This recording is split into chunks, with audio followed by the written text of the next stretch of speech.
बिस्मिल्लाहिर्रहमानिर्रहीम। अस्सलामु अलैकुम वरहमतुल्लाहि वबरकातुहू।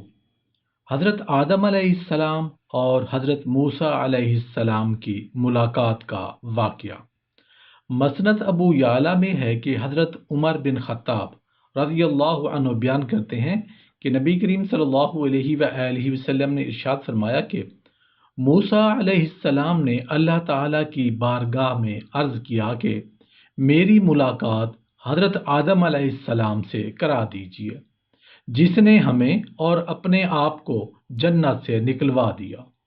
अल्लाह ताला ने हज़रत आदम अलैहिस्सलाम से मुलाकात करवाई। मूसा अलैहिस्सलाम ने कहा, ए आदम, आप वही हैं कि जिसके अंदर अल्लाह ताला ने अपनी बनाई हुई रूह फूंकी, फरिश्तों से सजदा करवाया और आपको तमाम चीज़ों के नाम बताए। कहा, हाँ। मूसा अलैहिस्सलाम ने कहा कि फिर आपको किस चीज़ ने आमादा किया कि आपने हमें और अपने आप को जन्नत से निकाल दिया। हज़रत आदम अलैहिस्सलाम ने कहा कि आप कौन हैं? कहा कि मैं मूसा अलैहिस्सलाम हूँ।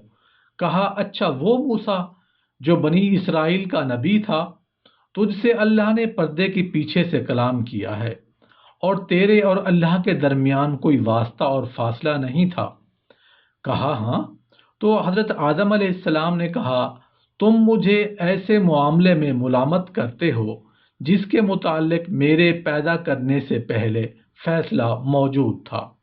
रसूल करीम सल्लल्लाहु अलैहि वसल्लम ने इरशाद फरमाया कि हज़रत आदम अलैहिस्सलाम हज़रत मूसा अलैहिस्सलाम पर गालिब आ गए, और जब अल्लाह ने फरिश्तों से कहा कि आदम अलैहिस्सलाम को सजदा करो, तो सब फरिश्तों ने सजदा किया, मगर इबलीस ने इनकार किया और अपने आप को बड़ा समझता और काफिरों में से, और हमने हज़रत आदम अलैहिस्सलाम से कह दिया कि तुम और तुम्हारी बीवी बहश्त में ठहरो और जहां से चाहो बहश्त के रिज़्क से खाओ, और उस दरख्त के करीब मत जाना। अगर तुम उसके करीब गए, यानी उसे खा लिया, तो हो जाओगे जालिमों में से।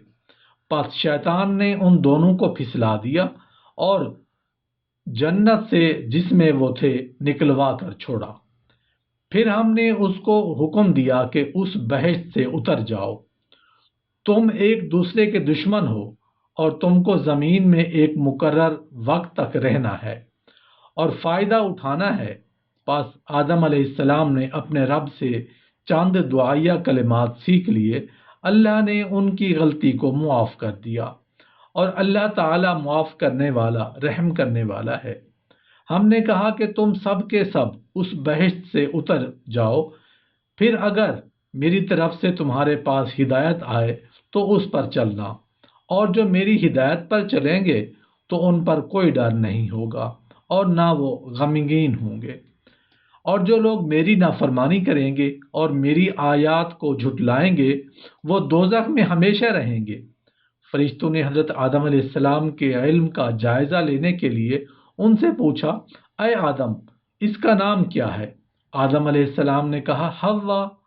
फरिश्तों ने कहा कि उसका नाम हव्वा क्यों है? आदम अलैहिस्सलाम ने कहा, उसको हव्वा इसलिए कहते हैं कि उसे जिंदा से पैदा किया गया है। मोहम्मद बिन इसहाक रहमतुल्लाह अलैह ने हज़रत इब्ने अब्बास रज़ियल्लाहु अन्हु से जिक्र किया कि हव्वा हज़रत आदम अलैहिस्सलाम की बाईं की तरफ छोटी पसली से पैदा हुई, जबकि हज़रत आदम अलैहिस्सलाम सोए हुए थे। फिर उस पसली की जगह को गोश्त से पुर कर दिया गया, और ये बात अल्लाह ताला के उस फरमान से भी साबित होती है कि लोगों, अपने परवरदिगार से डरो जिसने तुमको एक शख्स से पैदा किया, यानी अव्वल, उससे उसका जोड़ा बनाया, फिर उन दोनों से कसरत से मर्द औरत पैदा करके रूए ज़मीन पर फैला दिए, और खुदा से जिसके नाम को अपनी हाजत बरारी का जरिया बनाते हो डरो। हाफिज इब्न असाकिर रज़ियल्लाहु अन्हु ने बसनद अबी बिन काब रज़ियल्लाहु अन्हु से रिवायत नकल की है कि रसूल करीम सल्लल्लाहु अलैहि वसल्लम ने फरमाया, तुम्हारा बाप आदम खजूर के लंबे दरख्त की तरह 60 हाथ लंबा, बहुत ज्यादा बालों वाला और अपने सतर को छुपाने वाला था, اور جب جنت میں غلطی کا مرتکب ہوا تو اس کی شرمگاہ ظاہر ہو گئی، تو وہ جنت سے نکلے ایک درخت آپ کے سامنے آیا اور آپ کی پیشانی کے بال پکڑ لیے۔ اللہ تعالیٰ نے آدم علیہ السلام کو پکارا کہ اے آدم، مجھ سے بھاگ رہے ہو؟ حضرت آدم علیہ السلام نے جواب میں عرض کیا، اے اللہ، یہ سب کچھ تیرے سے شرم و حیا کی وجہ سے ہوا ہے۔